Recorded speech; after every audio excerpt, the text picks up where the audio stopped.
اب آئیے جہاد فی سبیل اللہ کی بھی 3 منزلیں ہیں، ان کو اچھی طرح سمجھ لیں۔ اس میں سب سے پہلے ہے نفس کے خلاف جہاد۔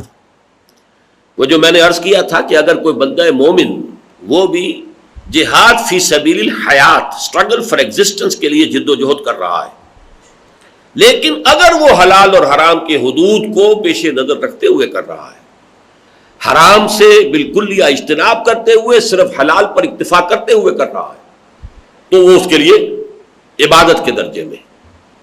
اب یہ اپنے آپ کو اس احکام شریعت کا پابند بنانا، اس کے لیے ایک جہاد کی ضرورت ہے۔ یہ جہاد جو ہے پہلی منزل، خود مسلمان ہونے کے لیے جہاد، خود اللہ کی اطاعت پر کاربند ہونے کے لیے جہاد، خود شریعت کو اپنے اوپر نافذ کرنے کے لیے جہاد، خود اپنے وجود پر اللہ کی حکومت قائم کرنے کے لیے جہاد، خود اپنی ذات پر خلافت کا نظام قائم کرنے کا جہاد۔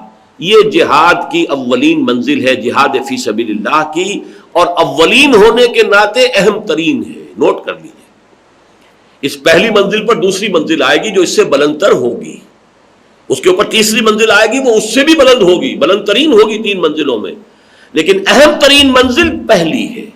پہلی ہوگی تو دوسری بنے گی، دوسری ہوگی تو تیسری بنے گی، اور اوپر کی دونوں منزلوں کی بھی تمام جو اس کی پختگی کا اور اس کی مضبوطی کا دار و مدار ہے وہ بالکل لیا پہلی منزل پر۔ اس حوالے سے اہم ترین منزل جو ہے جہاد کی وہ یہ ہے کہ اللہ کے قوانین، اللہ کی شریعت کے اوامر و نواہی کا اپنے آپ کو پابند کرنے کے لیے جہاد۔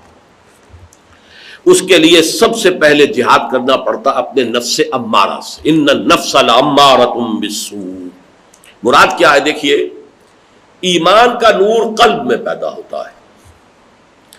مثل نورہ کمشکات فیہا مصباح، اور اس میں حضرت عبداللہ ابن عباس رضی اللہ تعالی عنہما کے نزدیک یہاں الفاظ جو ہیں وہ محذوف ہیں۔ مثل نورہ فی قلب المومن، مومن کے دل میں جو نور آتا ہے، نور ایمان، جو 2 اجزاء پر پھر مشتمل ہے، نور فطرت اور نور وحی، نور علی نور، یہ نور قلب میں آیا۔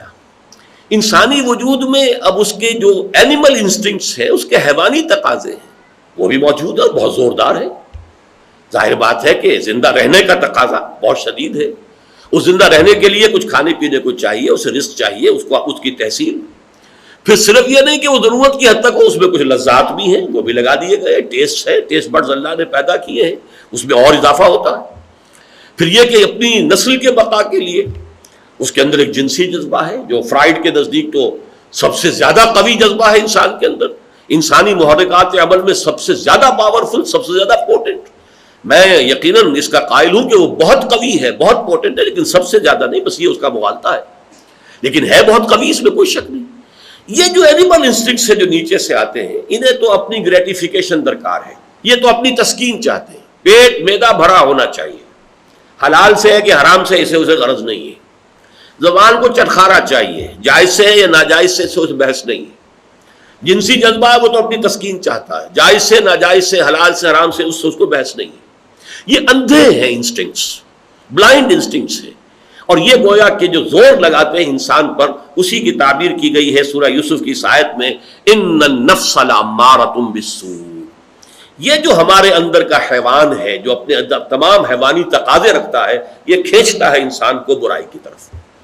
اب اسے ریزسٹ کرنا، ادھر وہ روح ہے، ایمان مجھے کھینچے ہے، روکے ہے تو کھینچے ہے مجھے کفر، کعبہ میرے پیچھے ہے، کلیسا میرے آگے، ایک طرف وہ روح کھینچ رہی ہے، دوسری طرف وہ نفس کھینچ رہا ہے۔ یہ کشاکش ہے خیر و شر کی، جو ہماری شخصیت کا جو اندرونی میدان جنگ ہے، اس میں یہ 2 فریق ہیں کہ جو ایک دوسرے کے خلاف زور آزمائی کر رہے ہیں، اور یہ نفس اتنا زوردار ہے، اس کے لیے واقعہ یہ ہے کہ جو بہترین تعبیر کی مولانا رومی نے، نفس ما ہم کم طرز فرعون نیست، لیکن ایرا اون نیست، یہ جو میرا نفس ہے یہ فرعون سے کم نہیں ہے، اس لیے کہ جیسے فرعون نے کہا تھا کہ یہ مصر کی حکومت میری ہے، الیس لی ملک مصر وہذہ الانہار تجری من تحتی، اور یہ سارا جو آبپاشی کا نظام ہے اس ملک کے اندر وہ میرے کنٹرول میں ہے، جس کا چاہوں موگا جاری رکھوں، جس کا چاہوں بند کر دوں، یہ میرے اختیار میں۔ الیس لی ملک مصر وہذہ الانہار تجری من تحتی۔ اسی طرح یہ نفس کہتا ہے یہ وجود میرا ہے، اس پر میرا حکم چلے گا، مجھے اس سے بحث نہیں، جیسے اس نے کہا تھا میں نہیں جانتا کون خدا کون اللہ، کس نے بھیجا، کیا اس کا حکم، میں نہیں جانتا. اسی طریقے سے یہ نفس کہتا ہے مجھے نہیں کوئی پرواہ اس سے، کیا حلال کیا حرام، کیا جائز کیا ناجائز. میری نفس، میری خواہشات، میرے جذبات کی، میری شہوات کی تسکین ہونی چاہیے. نفس ما ہم کم طرف سے اون نیست لیکن ایراون نیست.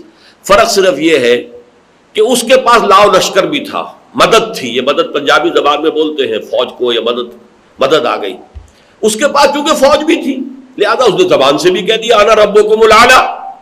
میرے پاس کوئی فوج نہیں ہے لیکن ایراون نیست، میرے نفس کے پاس کوئی اون نہیں ہے، کوئی مدد نہیں ہے، کوئی فوج نہیں. تو میں زبان سے تو کچھ نہیں کہہ نہیں سکتا، لیکن اندر سے میرا نفس یہی کہتا ہے کہ یہ وجود میرا ہے، میرا حکم چلے گا.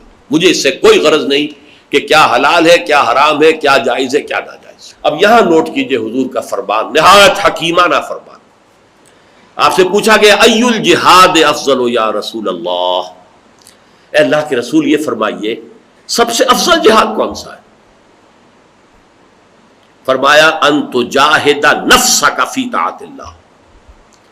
افضل جہاد یہ ہے کہ تم اپنے نفس کے خلاف جہاد کرو، اسے اللہ کا مطیع بنانے کے لیے.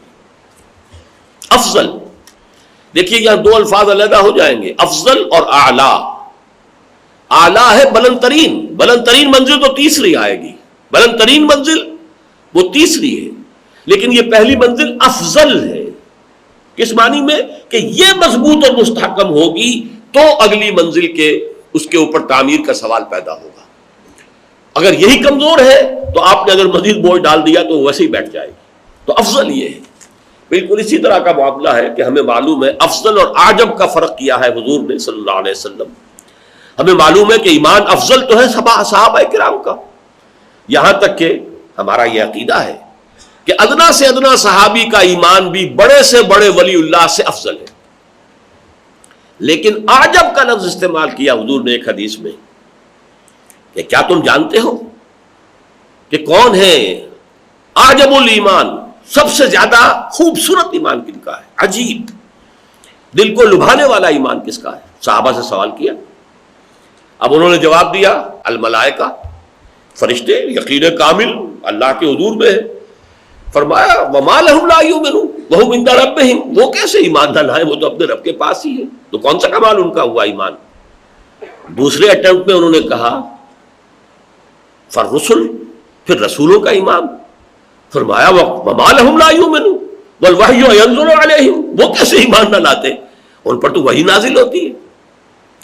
تیسرے میں پھر انہوں نے بڑی ہمت کر کے جرأت کر کے فنحن، پھر ہم ہیں، ہمارا ایمان ہے. آپ نے وما لکم لا تؤمنون وانا بین اظہرکم، تم کیسے ایمان نہ لاتے جبکہ میں تمہارے مابین موجود ہوں. اور پھر آپ نے جواب دیا ان اعجب الایمان الی لاخواننا الذین یاتون من بعدی یجدون صحفا فیہ کتاب اللہ فیؤمنون بما فیہا. میرے نزدیک خوبصورت ترین دل کو لبھانے والا ایمان تو وہ ہوگا ہمارے ان بھائیوں کا جو میرے بعد آئیں گے. میری صحبت سے ان کو حصہ نہیں ملے گا، انہیں تو اوراق ملیں گے جن میں اللہ کی کتاب لکھی ہوئی ہوگی، اس پر ایمان لائیں گے. تو عجب ایمان بعد والوں کا ہے، افضل ایمان صحابہ کرام.